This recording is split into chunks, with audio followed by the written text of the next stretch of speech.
start capturing now, we can always delete the relevant things. It's like 10 slides of fine. Yeah, that's what I was using. It's like something's happening. Okay, so if that does it, just turn this off. It's not like, Oh no, I guess I'll turn it on. Sure. The other one. I said, You know, still, it's, yeah, it's not, well, again, it's confirms what I said, basically, it's just enough that you're really, you're not focusing on how it is. several times. The video has been You too. should have been half that, forget it. So we're going to have to turn up the volume on this. Again, that's why we have the headphones. We have the audio here, either there or here. It is adequate. So it should be here.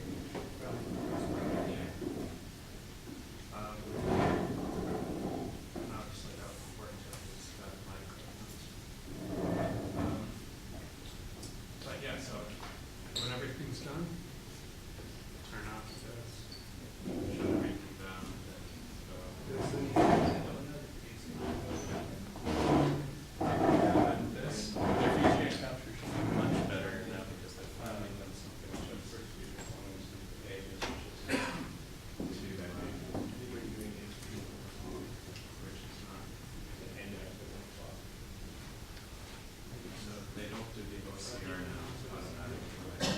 So that's not a process. So the VGA capture should be much better.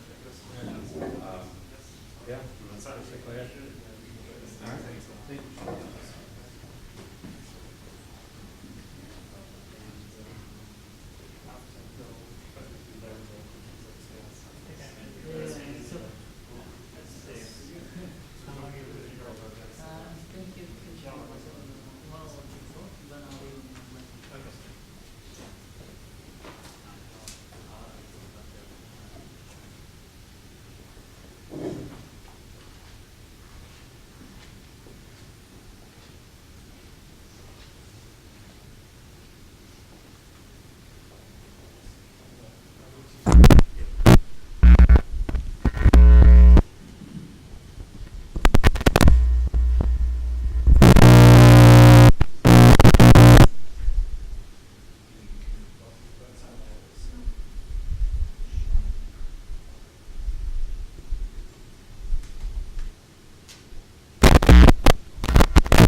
so it's a pleasure to be with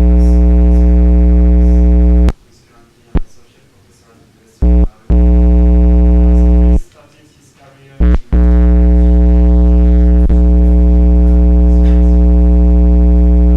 then moved to Boulder, Colorado, postdoc, and he then stayed there and became a senior research associate with another fellow for some more years. After that, he moved to his main research interests are black holes, intergalactic plasma. He's going to tell us black holes with X-ray spectroscopy. From the start, I would like to mention that he's with us just for today, so if you want to talk to him, try to catch him after. Well, thank you very much. Thanks for being here and speak to you. So today I'm going to talk about black hole spin, in particular with X-ray spectroscopy. I want to start off by giving you a motivation about why we should care about black hole spin in the first place, why it's an interesting quantity to have, and then talk about the theoretical basis for the spin measurements I'm going to be talking about. What are the theoretical assumptions we have to make if we want to be able to extract black hole spin from the current observations that we have. And then I'm going to talk to you about the observation results, where things stand right now, and then talk about future aspects. So let me just start off with a few words about why we should care about black hole spin. There's really three reasons we want to identify here. One is that black hole spin is inherently a relativistic effect. When we're talking about black hole spin, it's one of these remarkable facts that in some sense the actual energy and angular momentum of the spin resides outside the event horizon. We know that because we can spin black holes down, or nature can spin black holes down. And so it really is an inherently relativistic phenomena. The space-time that characterizes the black hole has this angular momentum. And so by characterizing spin effects, we are really doing a strong gravity experiment. It's putting us one step closer to being able to test the founding assumptions of GR. So that's sort of a fundamental physics reason for why we care about this exercise. But then there's also important astrophysical reasons. One is that black hole spin is a fossil record of how the black hole was formed and how the black hole has grown since. In the case of stellar mass black holes, it's actually quite unlikely that the black hole spin has changed appreciably since birth. You can sort of think of the various scenarios that a stellar mass black hole might find itself in, and most of them actually imply the black hole now is spinning with pretty much the same angle, has pretty much the same angular momentum as it had when it was born. So if we look at an accreting stellar mass black hole, say in an X-ray binary system, and measure its spin, we're learning something about its formation. Left that up there. If we look at supermassive black holes, we're actually learning something about not the formation of the original seed, say, of the black hole, but we're learning about the subsequent history that the population of black holes has gone through. So, for example, these are some calculations or some merger tree calculations by Marta Volonteri, and she has, in this particular slide, looked at a merger tree for how galaxies merge together and how the black holes within those galaxies merge together under a couple of different assumptions about how the current day black holes came to be. One is that it's sort of a coalescence-driven evolution, where you start off with a lot of seed black holes generated at high redshift, and the black holes you get today are primarily formed from merging of those seeds. And in that case, you actually get a black hole spin distribution. These are black hole spins at different redshifts. You get a modern day black hole spin distribution that actually has a broad range of spins, everything from quite slowly spinning black holes with dimensional spin parameters pretty close to zero, up to a few rapidly spinning black holes with dimensional spin parameters close to 1. If, on the other hand, you assume that there's an appreciable amount of accretion that goes on, say when galaxies merge, and that black holes are actually grown primarily through the accretion events during mergers, then in fact you actually get a distribution of spins that's weighted very much towards rapidly spinning black holes. This simply reflects the fact that in a major accretion episode, the accretion flow will typically have a preferred angular momentum direction, so you'll continually be growing the black hole with accretion with a preferred angular momentum. You'll spin the black hole up quickly to a rapidly spinning black hole. So if we could actually measure observationally the spin distribution of black holes, even just in the local redshift, even just in the local universe, but preferably also as a function of redshift, we'll learn something, or learn a lot about how the population of supermassive black holes came to be. And then the final astrophysical reason for why we care about black hole spin is spin is potentially a very important energy source in the universe. And there's a wide class of models that suggest that the relativistic jets you get from many black hole systems may well be powered at their, the fundamental power source may well be the black hole spin, or the extraction of black hole spin energy.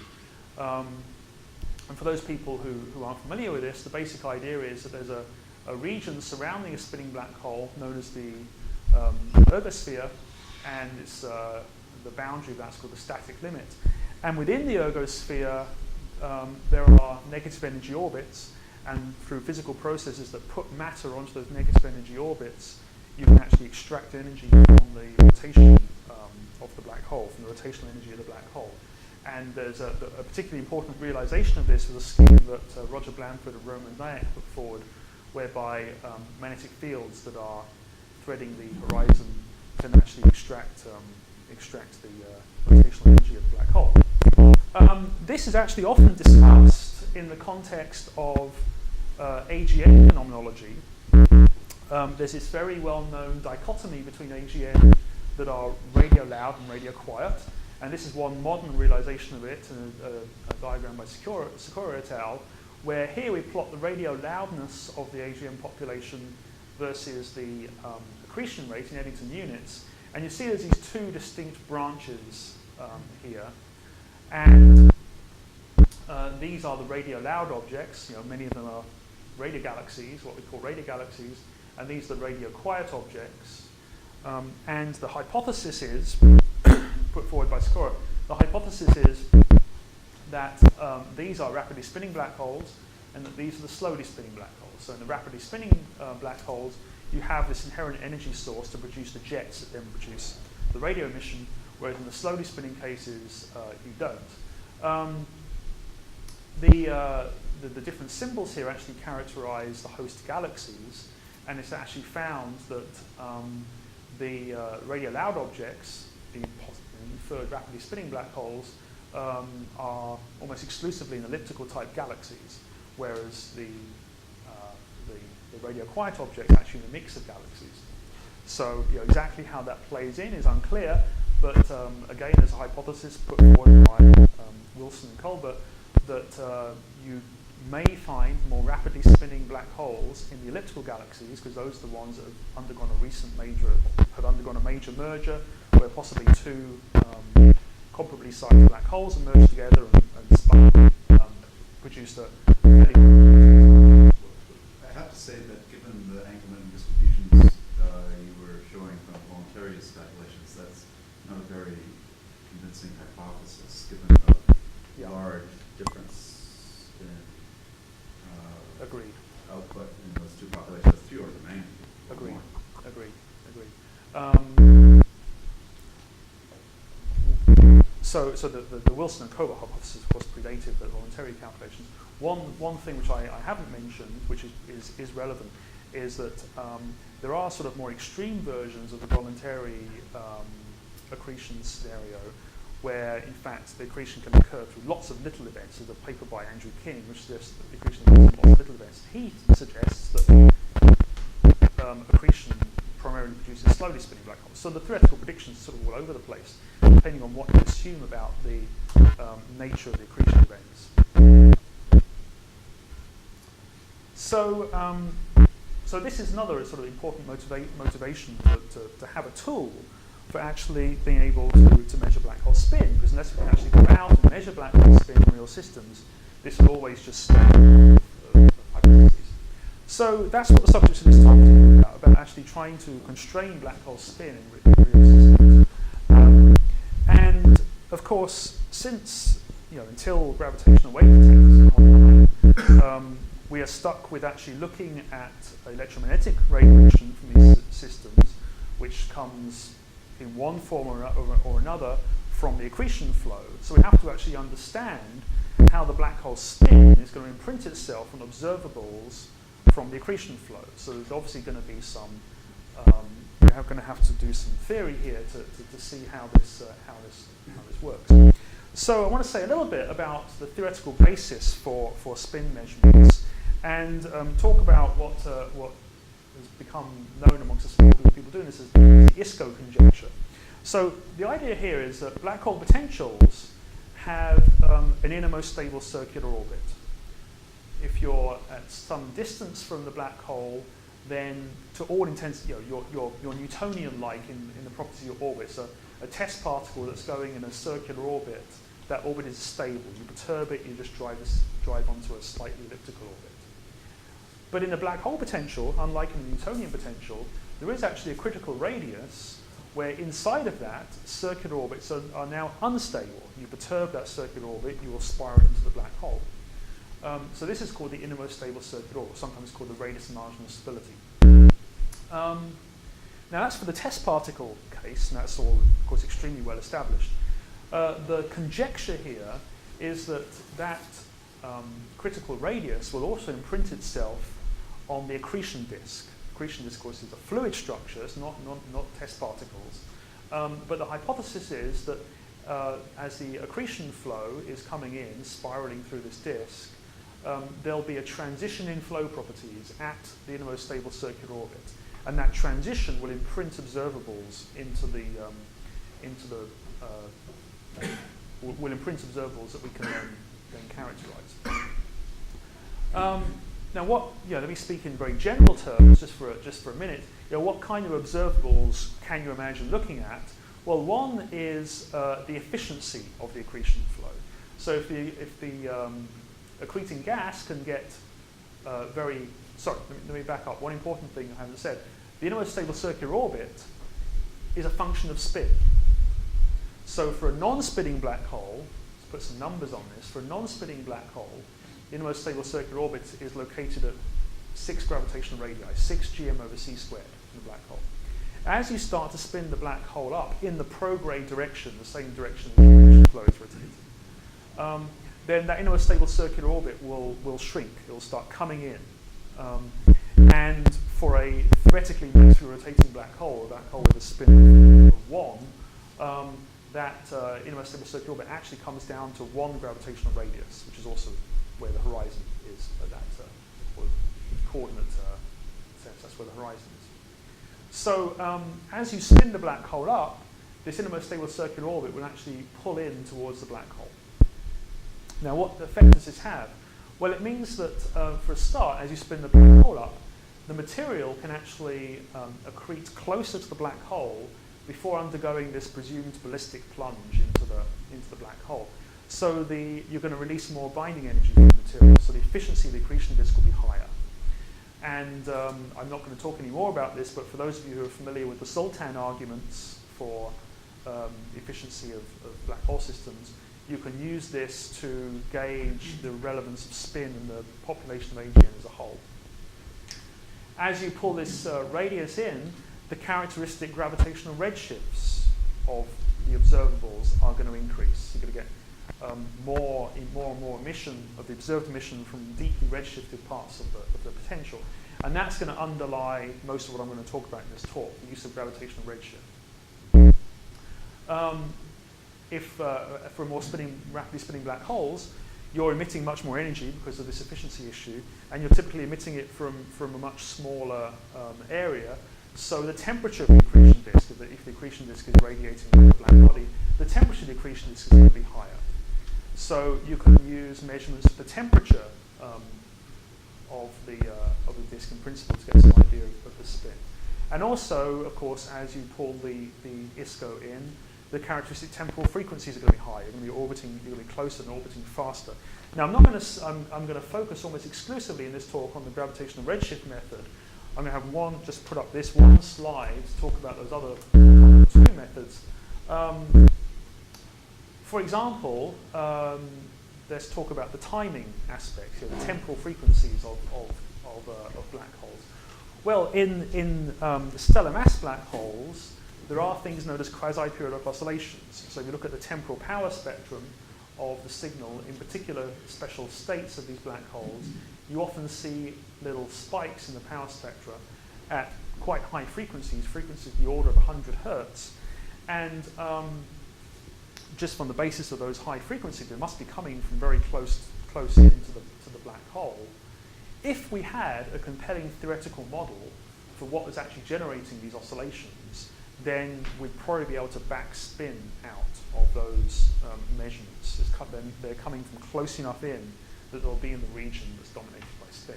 The problem is we don't have a compelling theoretical model yet for how to interpret these, but that's a direction of interest. There's also this method based on the temperature decretion, this so-called thermal continuum fitting method. And this is the other method, other than the method I've been talking about, which has produced some actual results in terms of black hole spin measurements. And this has mainly been dominated by the Harvard group, by Ramesh Narayan and Jeff McClintock and co. So the basic idea here is this is the spectrum of Cygnus X1. You actually see very clearly when it's in its soft state, you see a bump in the spectrum, which is the black body emission from the accretion disk.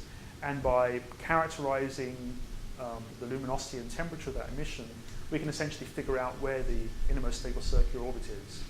And if we know what the mass of the black hole is, then we can turn that into a spin measurement. And they're producing some nice results on that for a few objects. And there's papers by Rebecca Shafee and Lou. Now, I want to say something about this theoretical conjecture we're making, this ISCO conjecture. It's not trivially correct, and there's actually a bit of a debate right now amongst accretion disk modelers about this. This is simulation published by Hawley and by Krolig and Hawley. So we start off with a torus of material with a weak magnetic field in. There's an MHD simulation. We let the simulation run, and this torus becomes turbulent because of the magnetorotational instability, and then you get accretion. And you can see how the properties of accretion flow vary. And what they find, what these plots are supposed to demonstrate, is that in these various quantities, this is the surface density of the disk, and this is the ratio of the turbulent velocities to the inflow velocity in the disk. You don't actually get any particular imprint of the ISCO. This line here is at the location of the ISCO, and all these properties just sort of sail straight through it without getting much of an imprint. So this may not be good news for these trying to use measurements of the ISCO to determine spin. However, these are actually quite thick accretion disks. Depending on how you measure the thickness, the height to rate, the H over R of these disks is of order 0.1 to 0.2. So at the location of the ISCO, the disk is gravitational radii thick. So it may not be surprising that it's over the ISCO without really noticing too much. Can you possibly point to the position of the ISCO in the simulation? In this one, it's round about there. So it is definitely inside the red end of that cusp. Yeah.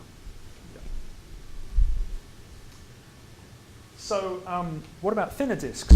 We've spent some time worrying about this precise issue in Maryland, and this is a graphic from a simulation that we've been doing and analyzing. This is a thin disk now. We chose, for both computational reasons and also because it's the kind of structure you'd expect from a radiation pressure dominated disk, we chose a constant height disk, or an approximately constant height disk, and simulated a 60-degree wedge of the disk. And this simulation is for an H over R of 0.05, so it's a significantly thinner disk. The kind of disk you might expect, the kind of height to ratio, height to radius ratios, you might expect from a moderate to rapidly accreting black hole system. What you actually see in this graphic here, I'll show you something more quantitative in a second. The ISCO is right about here, where this density scale peters out. So you get a sense from this graphic that by going to a thinner disk, the flow becomes much more organized, becomes much more like you might expect an accretion disk orbiting roughly the Keplerian velocity to behave. And indeed, we actually see that there is a sharp transition imprinted on the flow at the ISCO. This just shows you a movie of that simulation, just to show you how this works. This is the density plot, or a cross-section through the density, actually log density. And this is the phi components of the magnetic field. So what you see in the very early stages is there's an initial condition which is lots of little field loops, and then very quickly the magnetorotational instability shreds those, and you get this turbulent disk. Angular momentum transport is occurring in this disk because of the turbulence. Accretion occurs, but at the ISCO, which is at 6 here, there is indeed a rapid transition in the flow from an orbiting turbulent flow to a laminar plunging flow. That's shown here. This is the radial velocity in this simulation as a function of radius. Again, the ISCO is the dotted line here, and these are the coloured lines are just the velocity from the simulation, both with and without averaging turned on. And there's a solid line you probably can't see here. That's just the free fall plunge line. Okay? So in other words, the simulated disk is pretty much going through a ballistic plunge, starting slightly inside the ISCO, maybe at 5.7 or so, which is one scale height in.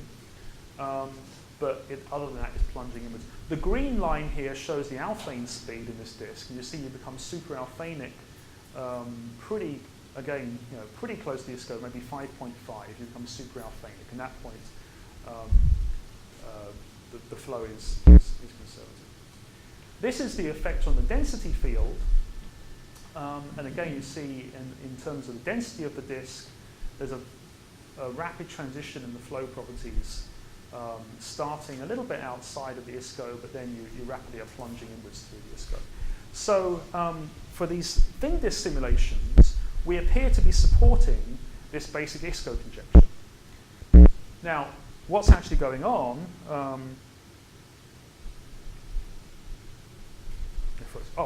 So this just shows you another example of how these thin disks are actually behaving in ways that, as people who have grown up on basic disk theory actually expect them to. So this shows the simulated azimuthal velocity in the midplane of the disk versus just what we'd expect from a Keplerian test particle orbit, or outside the ISCO. Inside the ISCO, it's just a plunge orbit. So you see that, again, the simulation is very close to actually being Keplerian. In other words, the test particle assumption, if you want to assume that the gas is orbiting with the same velocity of its test particles, it's actually a very good assumption. This shows the fractional residuals from that Keplerian plot, and it confirms the simple analytic prediction you'd make, that the deviations from the Keplerian velocity in this thin disk are of the order of h over r squared, fractional deviations. So, in other words, these thin disks are as you expect. They're very well organized flows, and they do indeed have a fairly sharp transition at the ISCO. This shows you that there really is a difference with the Hawley and Krolig simulation. These are contours of specific angular momentum in the Hawley-Krolig simulation.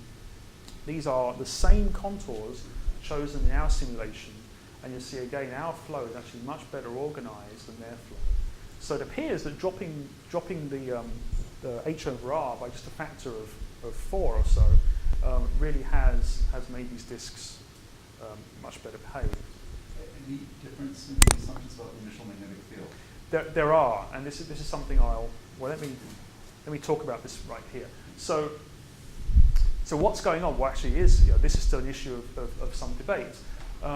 Is it really just purely an issue of disk thickness? Is there some switch when you go below a certain disk thickness that it all becomes well organized, or is there some issue on the C geometry of the field?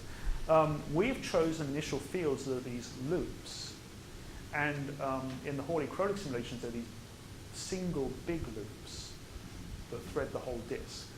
Now, of course, the initial field is much weaker than the final field you end up with. So the assumption that we all make is that it doesn't actually matter. That may not be true. It may be that there are large-scale correlations induced by having a large-scale field that are affecting this. So we have to do more simulations to sort this out. Our simulations are all pseudo-Newtonian simulations, and the Hawley and Kronig simulations are not the one these contours are based on, but some of the more recent simulations are GRMHD simulations. So, does the inclusion of full GR make a difference? Ramesh and Ryan has had a recent paper suggesting that actually that's not. They've done, again, full GR MHD simulations of thin disks, and they're getting results quite comparable to ours. In Kronig simulation, do they also have the radial velocity as the free fall velocity inside the ISCO?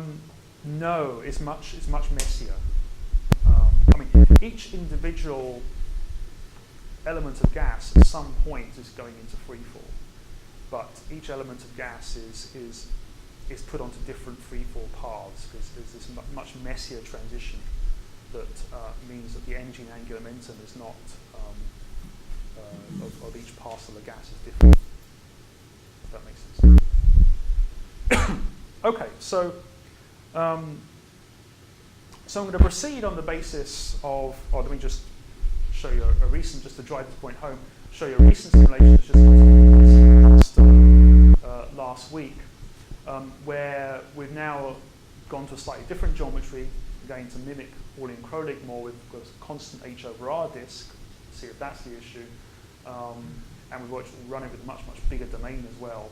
And again, you see the MRI get to work. You see on the larger parts of the disk, it's a longer time scale for the MRI to occur.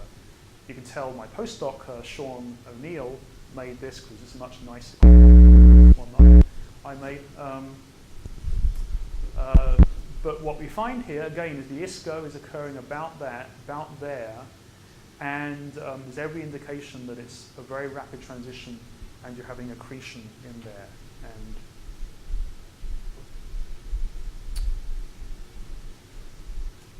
sorry, skip forward.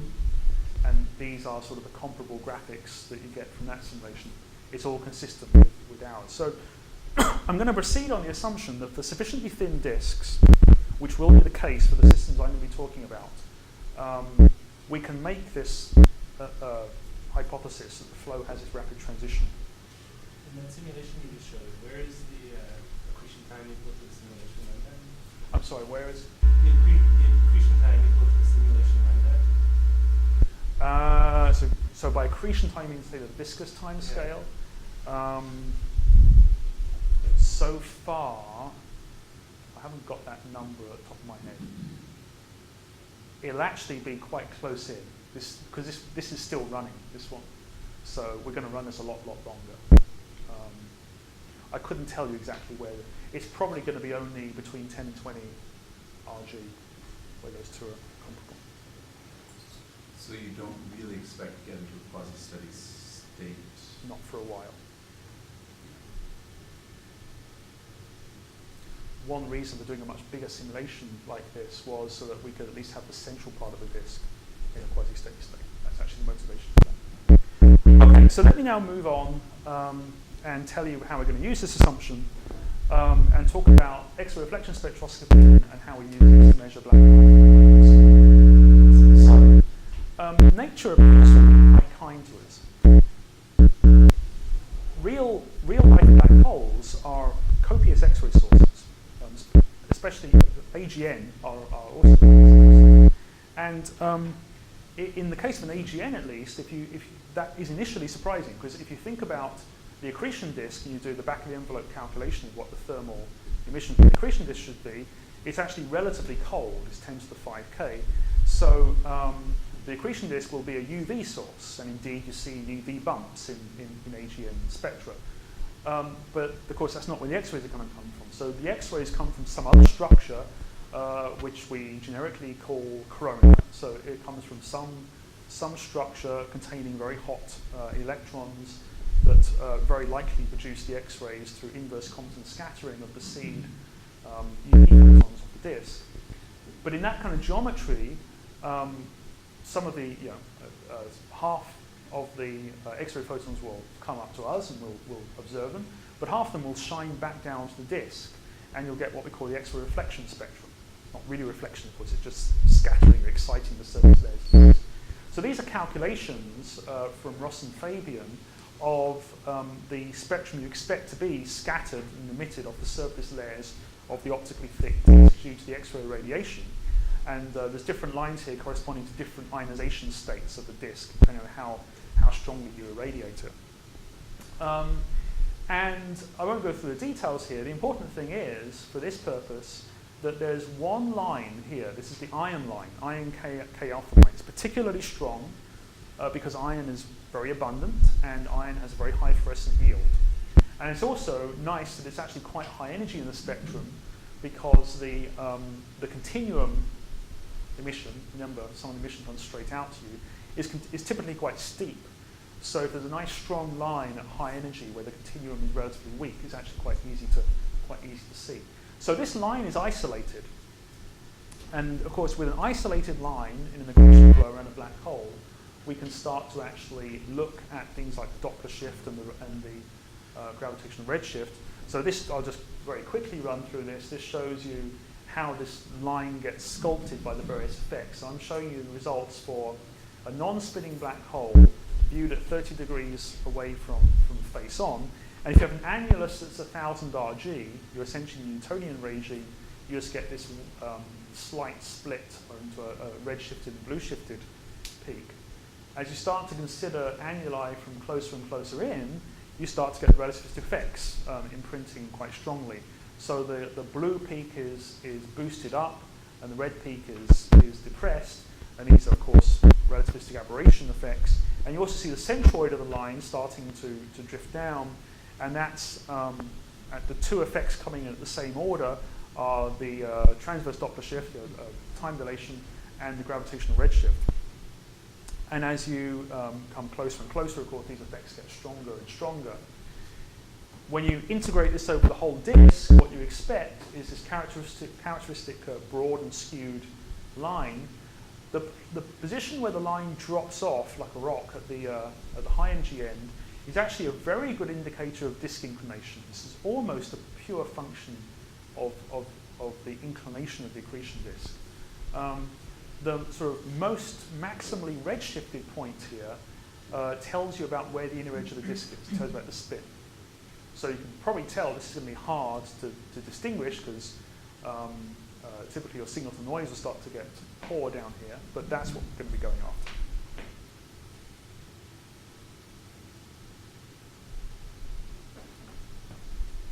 Some lags here. Let me just give you a quick gallery of some of these emission lines from XMM data. I think this is all XMM data. The best case is the Safer Galaxy MSG-63015. This had the most XMM time poured into it. But you see these lines in a variety of other objects.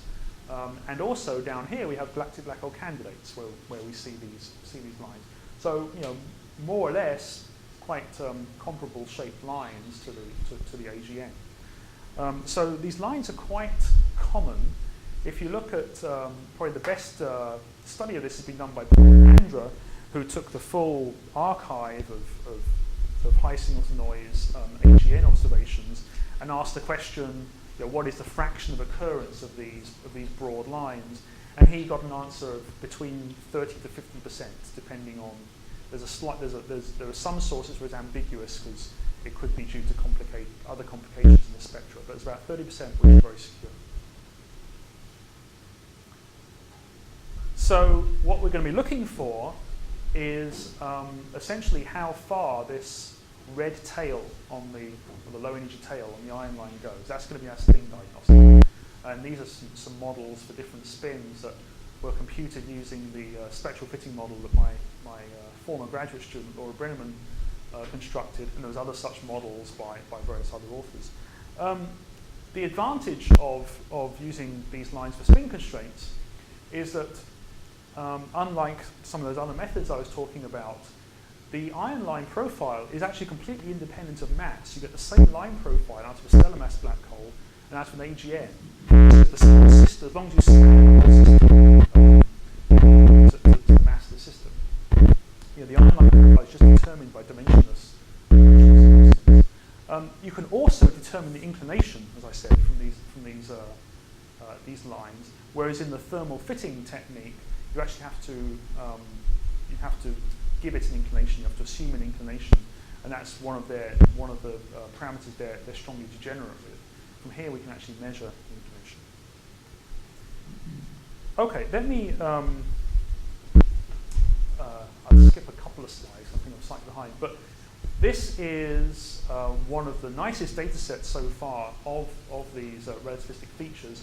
This is with the Japanese US satellite Suzaku, because not only do we have the broad line here, with Suzaku you can also get the Compton reflection hump. You can get this hump that appears in the hard X-ray band, which is there in the models, and occurs because at hard X-rays, the disk is quite reflective. It's just Compton scattering off the disk. There's actually very few absorption processes that will affect these hard X-ray photons. But as you go to lower energies, the disks become more absorbent because of ion absorption. So there's sort of a bite taken out of the spectrum here due to photoelectric absorption by ion. And in some sense, it's that bite that's taken out of the spectrum. Some of that energy is coming back out in the ion line. So it's important as a sanity check to make sure that you can see this ion reflection hump here. You can actually do better than that.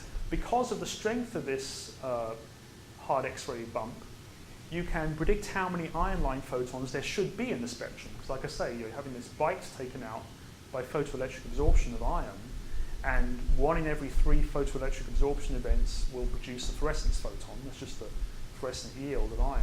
So you know there's going to be a certain number of fluorescent photons coming out in the spectrum.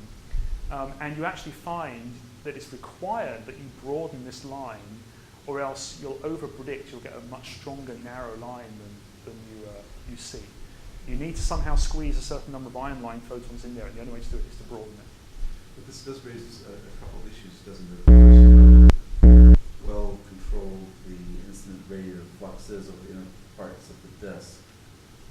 In what sense? Well, the amount of reflection, the function of position.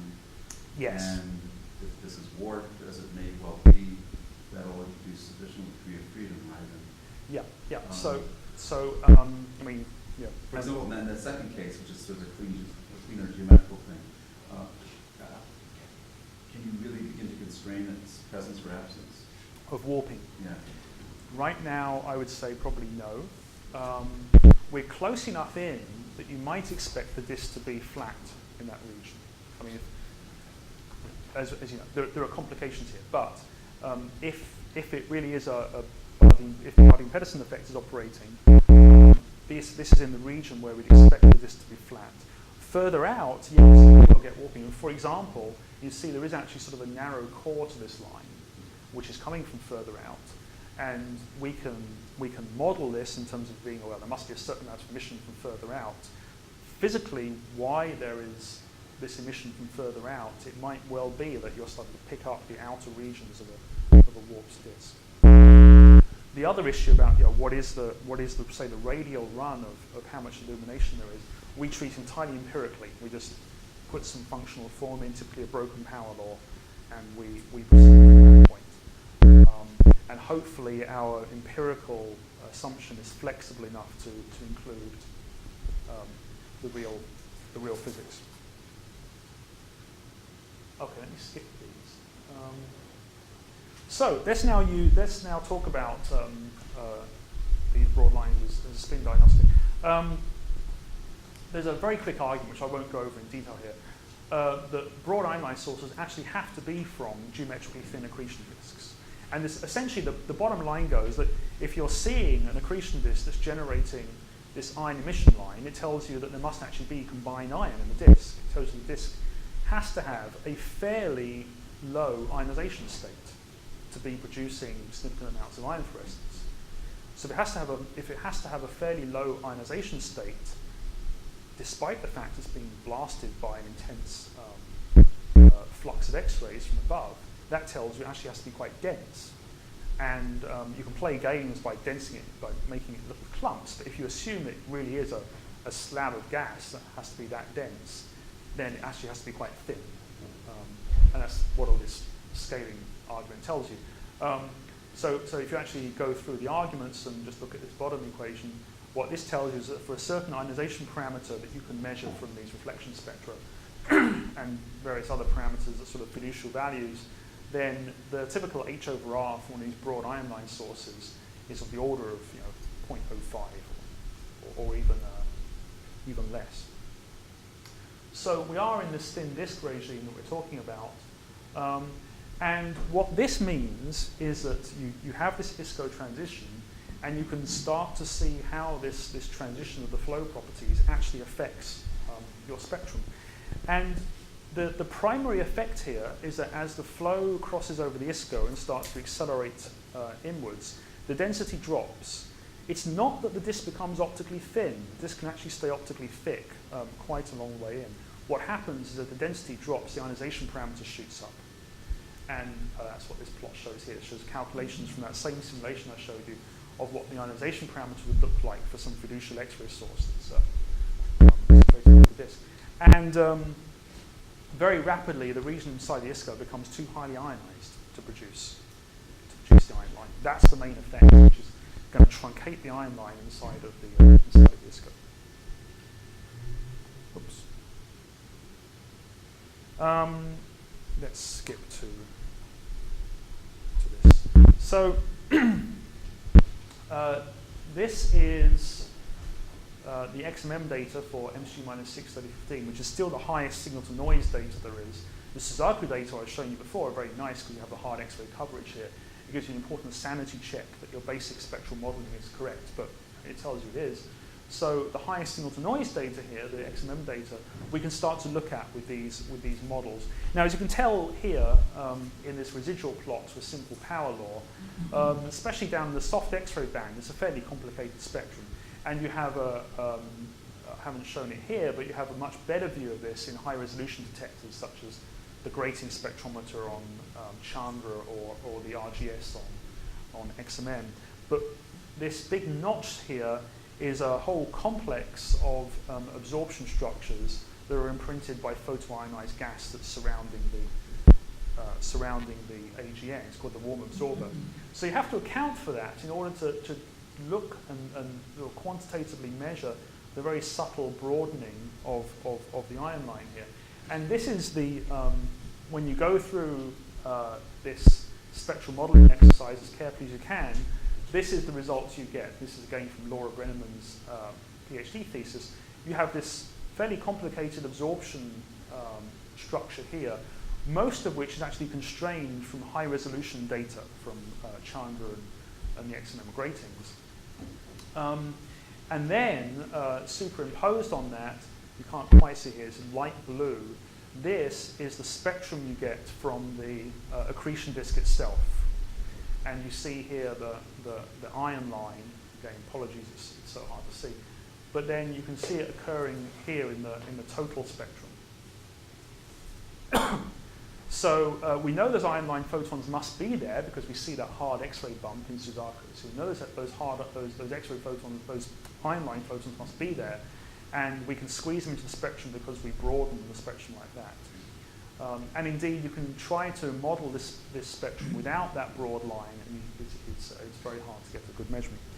This line is extremely broad, so if you actually go through the formal exercise of assuming the line truncates in a stable circular orbit, and asking what the spin parameter is, you get an extremely high spin value. So the formal spin data you get from the exercise is 0.987.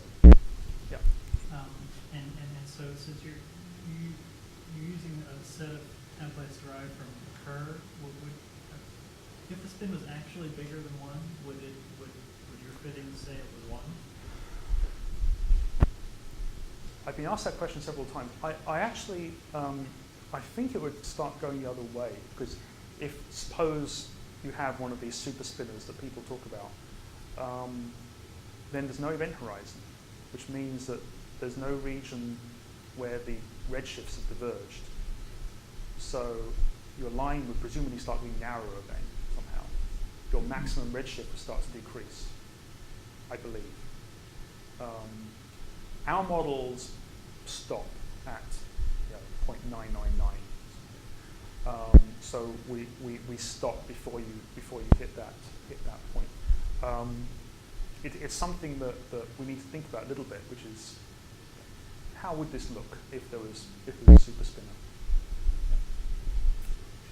How would you even model the disconnect case, right? You'd have to have some astrophysical model of the naked singularity to get Well, the proper magnitude. that Or what is this kind of black hole? I mean, What?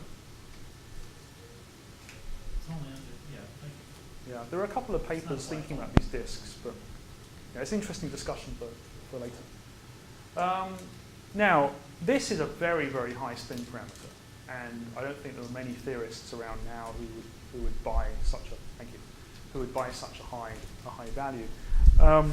So how could this be wrong? Well, by the time you start to get such an extreme spin parameter, your ISCO is really very close to your black hole. It's really very close to your event horizon. And this ISCO conjecture we made almost certainly must be breaking down. So I don't think we can believe this value. We can go through a very simple toy argument, which I went through with Andy Fabian earlier this year. We can make a toy model for the plunge region around the black hole, motivated by the simulations we found, where we assume the matter starts a ballistic plunge at one scale height inside the ISCO, and then we apply conservation barrier number and look at the ionization state, all within the context of a full Kerr geometry. And then we go through the argument of saying, in this particular system, what is the maximum redshift we get from the location at the inner edge of the line-producing region? And then what spin parameter would we infer if we pretended the black hole, if we pretended the disk truncated at the ISCO? So in other words, sort of how wrong do we get it by assuming that this truncates the ISCO? And that's sort of what these plots show here. This would be the real spin of the black hole, and this would be the spin parameter we would actually fit to it if we assumed that the disk actually truncated at the ISCO. And you see that as you start to get up to the top here, this plot here, you start to get it quite wrong. So this line here is drawn at about where we got our observational result. And you see that in practice, any real black hole, in the simple toy model, any real black hole with a spin greater than about 0.92 or 0.93 could very reasonably have given us the extreme redshifts we're seeing here. So we need to. So this is one simple way of seeing that we do have a very rapidly rotating black hole, but doesn't have to be very extreme. It's interesting just to quickly come back to this plot and see where see how the spin dichotomy of AGN is doing with our one data points now. This is where MSG6 sits. It's one of the radio quietest AGN that there is. And you see, it's way down. It's even off the bottom of the radio quiet branch, and we're claiming it's got a very rapid spin. So that is already not good news for the quiet radio loud. Well, to be fair, right, this association of spin with the radio is based on, in part, on this disk jet connection, right? And it's reasonably thought now that in order to produce those jets, you need to have a thick disk to provide some pressure support. But the very measurements you're making require thin disks, right? You cannot make in principle, you'd have a lot of trouble making this. You're absolutely true. You're absolutely true. So it's not clear that you're looking at apples You're absolutely true. Probably one thing I should have said, which is another thing that's bad news, is M66 is also a spiral galaxy, or it's an S0 more precisely. So it doesn't live in the kind of galaxy where we see radio galaxies. So it's not like it could be going through different transitions of accretion mode. We just happen to be catching it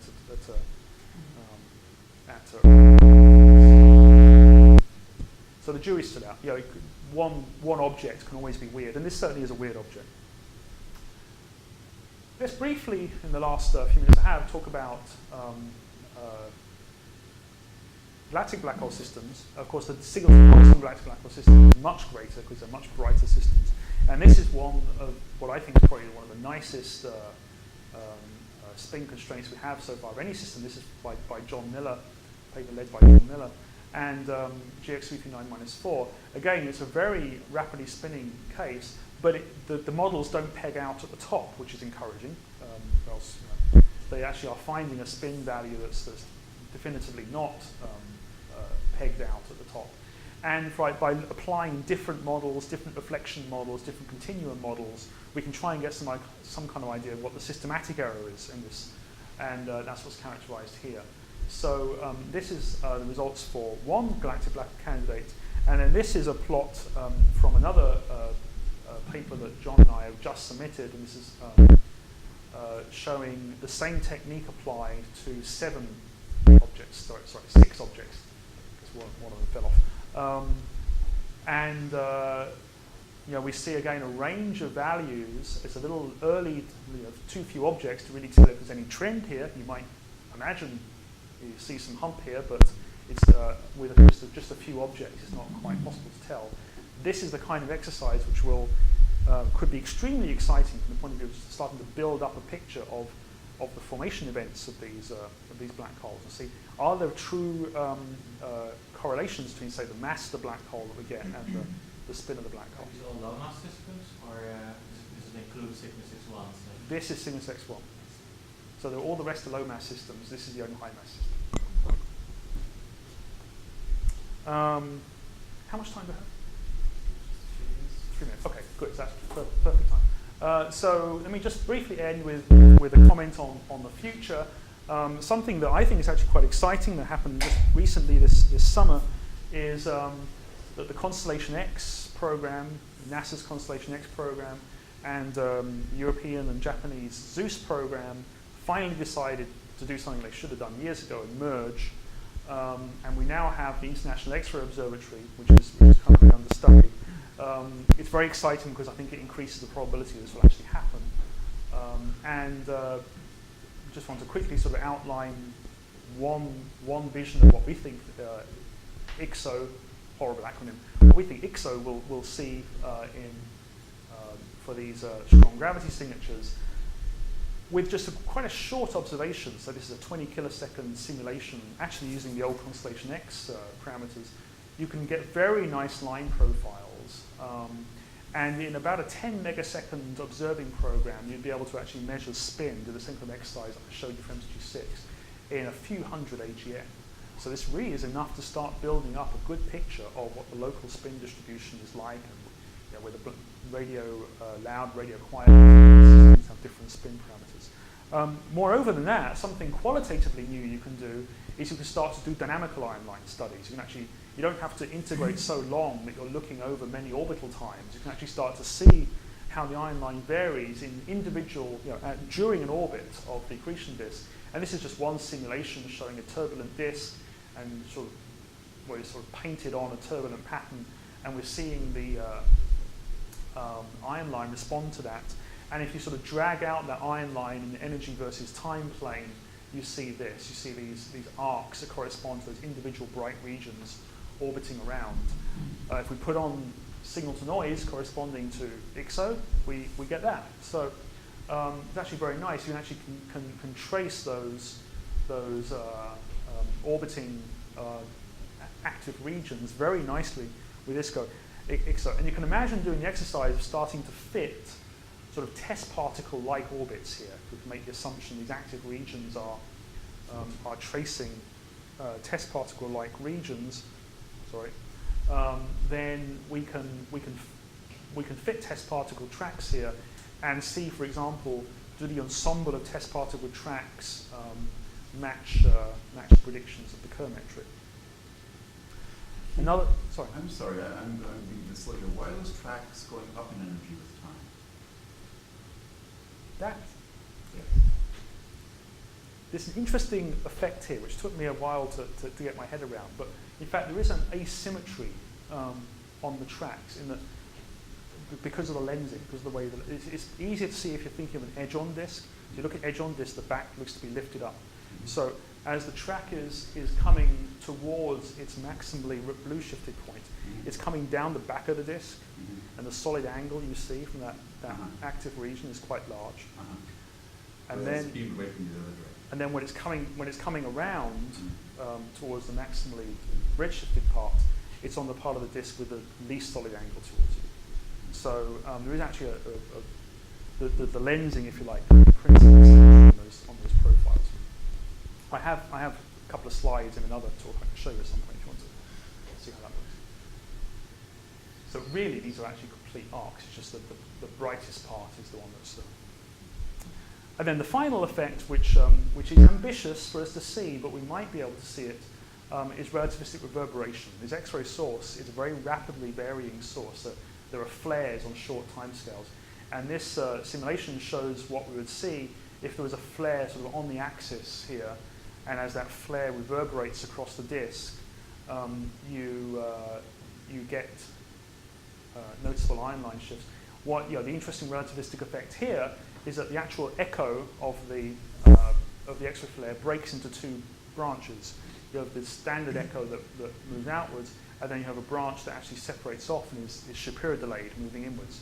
So, and that gives you this strong redwood moving bump there. So that's actually quite a nice feature that, again, you can look for with ISCO. So, let me... I'm sorry? I'll ask you about just put on your conclusions. Okay, so let me conclude. So I talked about the theoretical basis for the spin determination and this ISCO conjecture we made that the flow properties undergo transition at the ISCO. This seems to be validated by MHD simulations of thin disks, although for full honesty, I say that there are still people that disagree with this. Julian Krolig was telling me that he has unpublished simulations of thin disks that seem to show a gradual transition across the ISCO. So there's still clearly something to be sorted out. And for example, initial magnetic field geometry might be an important issue here. We currently have one AGN. I would say one AGN with a spin constraint that I would really back to the hilt, and that's mg-6, which formally is a very extreme spin. But we have to include the fact that this ISCO conjecture really is starting to break down by that point to get something a bit more reasonable. For the stellar mass black holes, we're in better shape in terms of getting a sample of objects simply because they're brighter, and we find a range of values. And there is a hint of a dependency on black hole mass, with the higher mass cases having lower spin. This is just the tip of the iceberg. With ISCO, we'll be able to determine hundreds of supermassive black hole spins, really start to dig into this issue of the local spin distribution of black holes, and sort of test scenarios for the evolution of the black hole population, and then also look at the same issues for galactic black holes. Thank you.